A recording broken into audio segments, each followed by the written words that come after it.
WhiskyJason here, whiskey from the viewpoint of an American over here in Germany, often tasting rare and exotic whiskeys.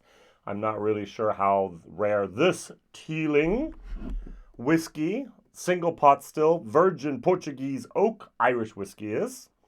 It is from the Wonders of World collection. It says here it's the second edition, and it was matured the entire time in virgin Portuguese oak. 50%. And distilled by Alex Chesco. I think that's, sorry, Alex. So, now there's two things that bother me about the bottle and about the packaging. Number one is the fact that nowhere on the bottle or on the packaging the word non-chilled filtered or natural colors there. Nowhere. So that's a no-go in the world of today's whiskey, to be very, very honest. All right. So if you're going to make a whiskey that's non-chilled filtered, put it on the label. If you're going to make a whiskey that is natural color, put it on the label. Because otherwise, I am going to assume it's chill filtered and it is added coloring to it. Now, why do I say that? This is the standard of pot still whiskey from Teeling. What does it say? Non-chill. What does it say? It says natural character, which I hate. But at least we have the hint that it was non-chill filtered and that it was natural color. Here, nothing. Nothing at all. Whiskybase number 222869. And over here in Germany, we're going to run around a price about 77 euros. Now, this is triple distilled. This was made in Dublin, which I think is great. And it's a no-age statement. So, is it 3 years? Is it 4 years? Is it 5 years? I don't know. On the website, there's no mention of any age on it. And also, so what does it say here? Introducing the Wonders of World, a series of Dublin distilled single pot still whiskeys that has been honored as the world's best single pot still whiskey in 2022. Now, my biggest problem is with the Wonders of World series is I have, for example, a bottle, Whiskybase number 170452, Wonders of Wood, which was 14 years old, so it wasn't made in Dublin. And it was from a virgin Amborana Brazilian hardwood. There's another one. There's a Whiskybase number 172376, a 15-year-old bourbon barrel and virgin cherry wood out there with 57.1%. And, of course, there's the first edition, which was Chinkapin American White Oak Casks, 50%. So, and there's also, I forgot, a Wonders of World bottle 2021, and it's a brandy PX chestnut cask, Whiskybase 188920. So we have a three other things that are not part of the Wonders of Wood series, and yet they call them that, even though they're not single pot still whiskey, even though they were not distilled in Dublin. Little confusing. All right, so going back to the website, going back to the press release here that they put there. At Teeling Whiskey, we believe in driving the evolution of Irish whiskey through the creation of unconventional and unique expressions. Our Wonders of Wood series is part of this innovative mission as we strive to push the boundaries of flavor by using unique styles of wood for maturation. Chinkapin, Portuguese oak, yes. I literally do not know a single distillery out there that has used Portuguese oak before. I might be blind, I might not, I might be stupid, not know things, but hey, in the chat, please write down anyone else who's used Portuguese oak wood in their barrels before. I know many places that have used Spanish oak. I have tried French oak. I've tried Hungarian oak. I've tried Bulgarian oak. I've tried German oak. But I don't know of anyone who's put on the label Portuguese oak. Now, I do know there's a lot of cooperages. I think they're also called tonderas in Portugal that, for example, the STR casks were originally made in Portugal. Dr. Jim Swan took red wine casks made usually from French oak or American oak and then shaved, toasted, and recharred them. All right. So now we're going on to the other part that I did not 100% understand, but that's my problem, not yours. Teeling continues and writes on their website here, in partnership with the Tree Council of Ireland, the Wonders of Wood series will help to plant exclusively native Irish tree species in our very own designated acre of land in Ireland. That's in the Wicklow County, by the way. They have an acre of land. Wow, an acre. Not very big, but that's okay. And the thing that I didn't understand is addition number 1, chinkapin from America. Addition number 2, Portuguese oak from Portugal. Why doesn't the donations of the wood go to America or Portugal? Why Ireland? Yes, I know it's an Irish company, but if you would be using Irish wood, then I can understand why it's going to the Tree Council of Ireland. I find it a tiny little bit off topic. Tiny little bit, me, personally. All right, going back to the website one last time, the second edition of our Wonders of Wood bottlings consists of our single pot still crafted from a recipe of 50% malted barley and 50% unmalted barley, which has been triple distilled in our Dublin distillery and fully matured in virgin Portuguese oak casks. This special release is bottled 50%, and now we finally have on the website, but not on the bottle, with no chill filtration. What we don't have on the bottle or on the website or on the box, natural color. All right, so why don't you put it on the bottle, please? That's the contract with the customer. All right, so what I have over here, this is an older version of the pot still whiskey from Teeling.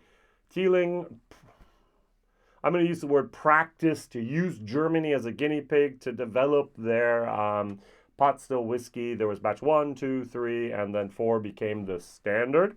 And so this is batch 3. And so they worked with different type of wine casks and different types of variation with virgin oak and first fill bourbon and so on. And so this is batch 3. I never liked it. And I still don't like it, but I wanted to show something from Teeling and compare it with that. The first thing you notice is the difference in the colors. This is much, much lighter than this. So the Portuguese oak actually had here an influence. What I'd be interested in, I might have to research wine casks as well, is the influence that Portuguese oak has on something, on a spirit, compared to a French oak or a Spanish oak or a Hungarian oak, or even, for that matter, a American oak. Now, we talk about European oak having more tannins. It grows much slower, so the growth rings are much, much closer together, so you have much more of a chocolatey, more of a has more tannins in there. Americans grows much faster, and so you actually have more vanilla and a little bit more of a sweetness in there. So I do know that difference, but I have no idea what's special about the Portuguese oak. That would have been nice to have known. I mean, they actually did a video on their website here where the 3 minutes and 3 minutes and 16 seconds of information. They walk through the woods, they touch a tree, but they don't tell us anything about why Portuguese oak casks. I don't even think they ever showed us a picture of the barrels that the Portuguese oak was actually matured in. A little bit of a shame. All right, on the nose. This is interesting, to say the least. It's different. There is a sweetness, but there's also creme brulee burnt. I don't know if you ever made it yourself. You have a little bit like brown sugar on the top of maybe something there, like a pudding, a creme brulee, and then you take that little blowtorch and and if you do just the right, it caramelizes, and if you do too much, it burns. Burnt. All right, a little bit burnt sugars in here.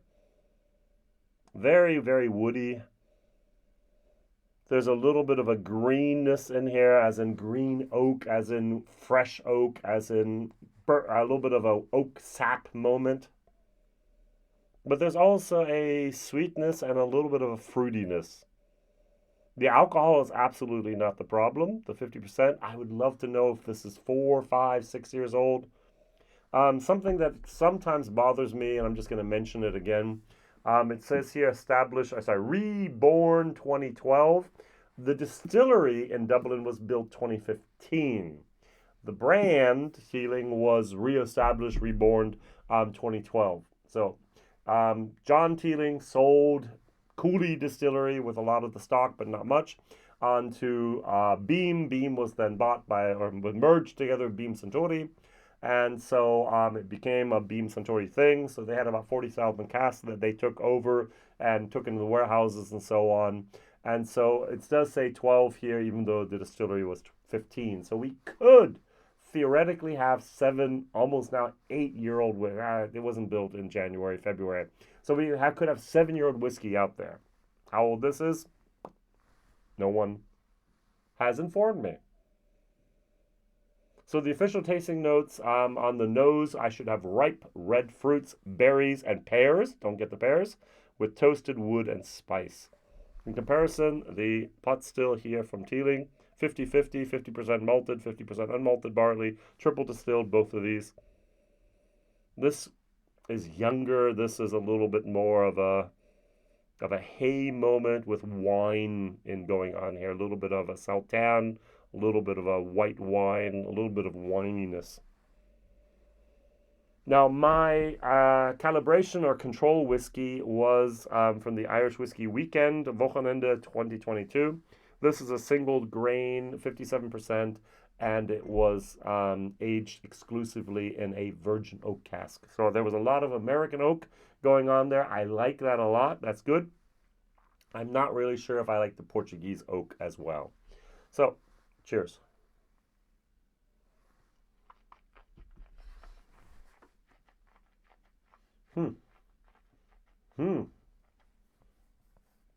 Wow, that's a lot of oak. I think I'm just not strong enough for this one. Woo! Ah. So the official tasting note says a balance of fruit and spice with oak tannins and burnt sugar. I would say an out of balance whiskey with a lot of oak tannins, quite a lot burnt sugar, and a little bit of fruit and a fair amount of spice. And there's a sweetness, a sugar, a moment going on here. The 50% actually don't disturb me. It's not the alcohol that's doing it. It's actually the wood spice that's doing for me. I was at Waterford at the distillery, and I was with Ned together once many years ago. I think it was 2018, in his laboratory, and he said, "Jason, look at my spice rack." I was like, "Excuse me?" He said, "Every single barrel has a different spice aroma. It's like a spice rack. And I'm the cook, and I can create my cuisine here using the different spices." And I personally believe that these Portuguese oak casks are a beautiful, beautiful spice. Now, do I want to have pure sugar, salt, cinnamon, clove, or any other spice in my mouth? No. Spice should be used very, very delicately. And I would, if you had like 9 normal casks, ex-bourbon, put 1 cask together, marry them, and then put 1 cask of the Portuguese oak, you're going to have a beautiful, beautiful creation. But all by itself, my personal opinion, this whiskey here is just overpowered by the Portuguese oak. I think it's been in the cask for exactly the right amount of time because of the alcohol and because of the flavor, because of the alcohol, but I think it's been in the cask way too long for the flavor. The cask dominates this whiskey, in my opinion, just too much.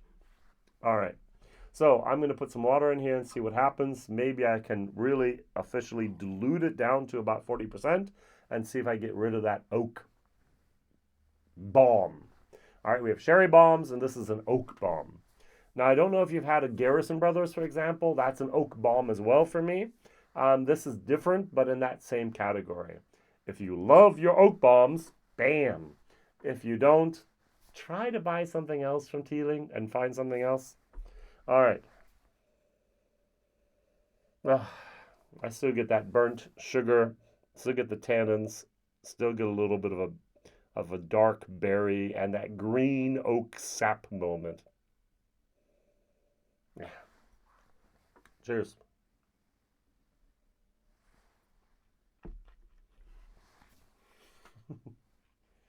Mm-mm.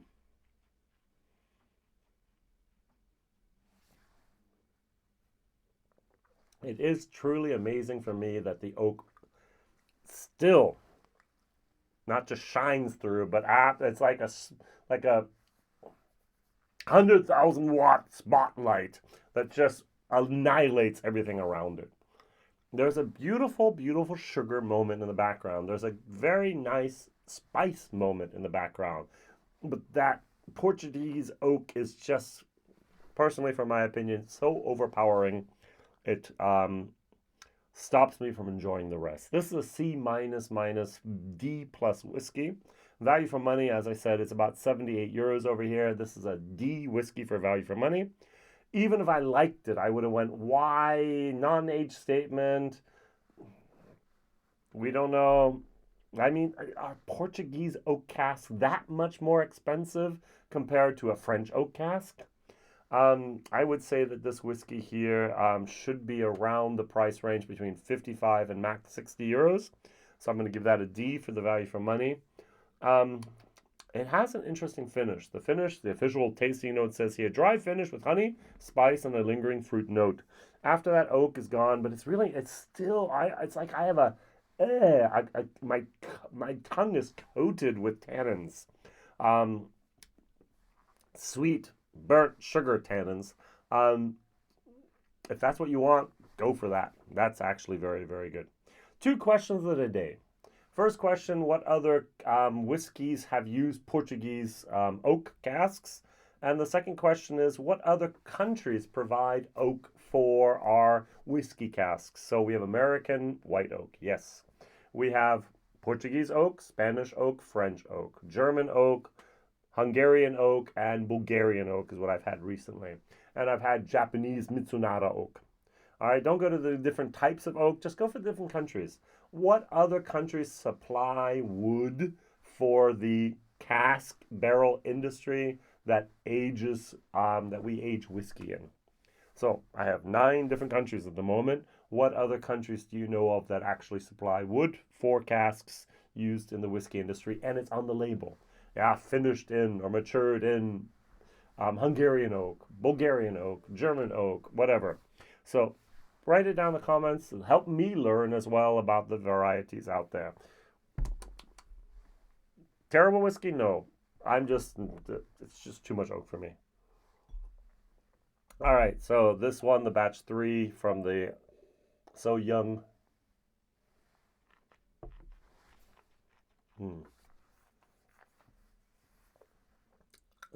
Teeling's on the right track. That's so much better.